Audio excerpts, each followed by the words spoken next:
Cari maklumat dan berita politik yang bebas, kupasan yang tepat, panas. Dapatkannya secara eksklusif hanya di Jom Channel. Komitmen kami, pentasan berita Isnin hingga Jumaat. Berbicara dan isu semasa, kami garapkan secara langsung. Panel-panel berkaliber dan profesional. Interaktif, pandangan anda kami raikan. Jangan lupa bersama kami di setiap hujung minggu dalam edisi khas mingguan. Jom Channel, moving forward, sharing a new experience.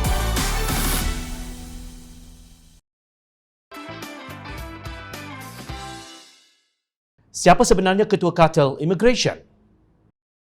Ingat lagi tak penemuan kem penempatan sementara dan kubur di Wang Kelian Perlis pada tahun 2015?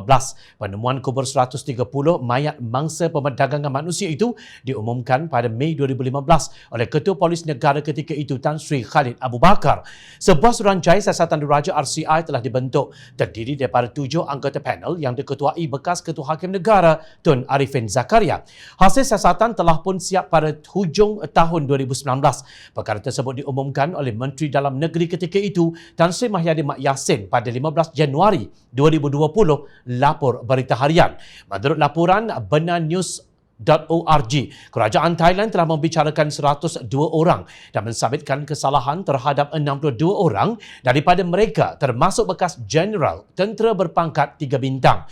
Di Malaysia, pihak berkuasa di bawah Kerajaan Barisan Nasional telah menahan 12 pegawai polis dan beberapa warga asing. Bagaimanapun, pada tahun 2017, Menteri Dalam Negeri yang juga Timbalan Perdana Menteri Datuk Seri Ahmad Zahid Hamidi memberitahu pemberita bahawa para pegawai tersebut telah dibebaskan daripada tahanan kerana kekurangan bukti. Khalid sebagai saksi ke-47 dalam keterangannya berkata walaupun perkara itu tidak pernah dibawa kepada Majlis Keselamatan Negara pada ketika itu, namun beliau telah memberitahu Perdana Menteri Datuk Seri Najib Tun Razak dan Ahmad Zahid. Menurut beliau, Najib dan Ahmad Zahid mengarahkan polis supaya mendapatkan lebih banyak maklumat mengenai sindiket tersebut, kata Khalid.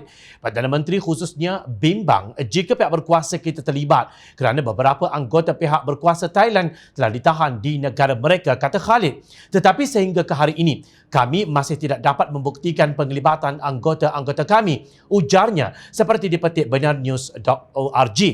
Saksi ke-30 bekas pengarah Immigration Perlis Muhammad Amir Osman ketika memberi keterangan berkata daripada soal siasat ke atas 38 pendatang asing yang diserahkan kepada Jabatan Immigration oleh pasukan gerakan AMN setelah ditahan dalam operasi di Bukit Wang, Burma pada 19 Januari 2015, didapati jawapan yang diberikan adalah sama seperti telah diatur dan diajar untuk berbuat demikian.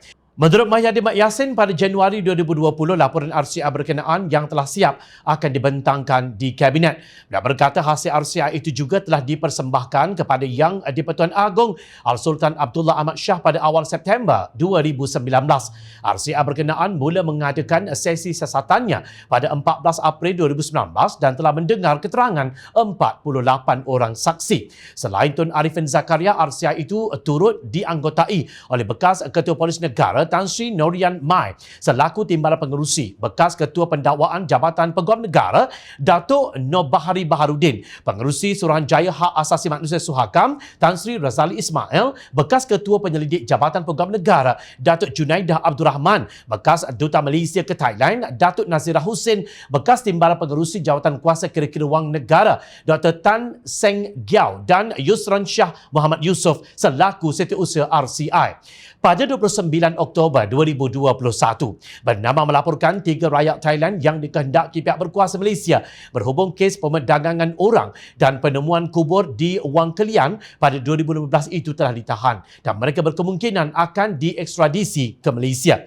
Suspek pertama ditahan pada 21 Oktober manakala 2 lagi ditahan 5 hari kemudian.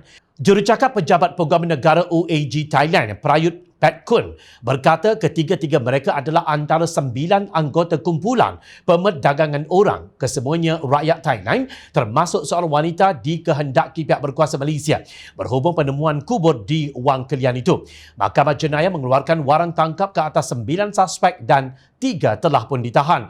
Pihak pendakwa telah meminta mahkamah mempertimbangkan untuk ekstradisi seorang daripada suspek dan akan mendapatkan prosiding ekstradisi terhadap 2 lagi suspek sebaik sahaja mereka diserahkan oleh polis, katanya, kepada Bangkok Post di Petik Bernama. Menurut laporan di Thailand, Mahkamah Jenayah menjatuhkan hukuman penjara 27 tahun kepada bekas Jeneral Tentera Manas Kongpan atas pelbagai pertuduhan termasuk pemerdagangan orang, penyeludupan pendatang tanpa izin dan jenayah terancang pada tahun 2017. Selain Manas yang meninggal dunia akibat serangan jantung di Hospital Jabatan Penjara di Bangkok pada Jun, Mahkamah Jenayah turut menjatuhkan hukuman kepada 62 lagi yang lain. Antaranya bekas Datuk Bandar sebuah daerah kecil di selatan wilayah Songkhla, Banjong Pomphon, yang dijatuhi hukuman penjara 78 tahun. Turut disabitkan bersalah antaranya ahli perniagaan dan bekas ketua pentadbiran wilayah Satun, Panjuban Angko Tefan, yang dijatuhi hukuman penjara 75 tahun.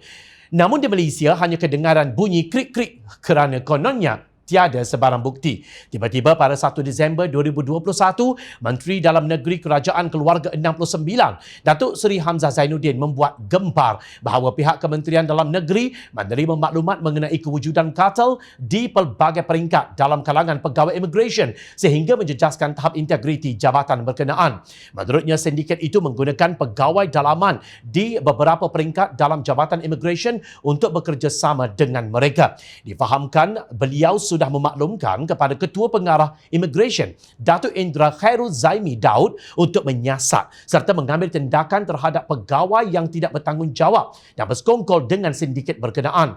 Kita mahu perkara sebegini tidak akan timbul lagi. Oleh sebab itu, kita menangani cabaran ini melalui teknologi tinggi supaya dapat menghindarkan isu kartel dan orang luar yang boleh merosakkan imej integriti immigration, tegasnya lapor Berita Harian.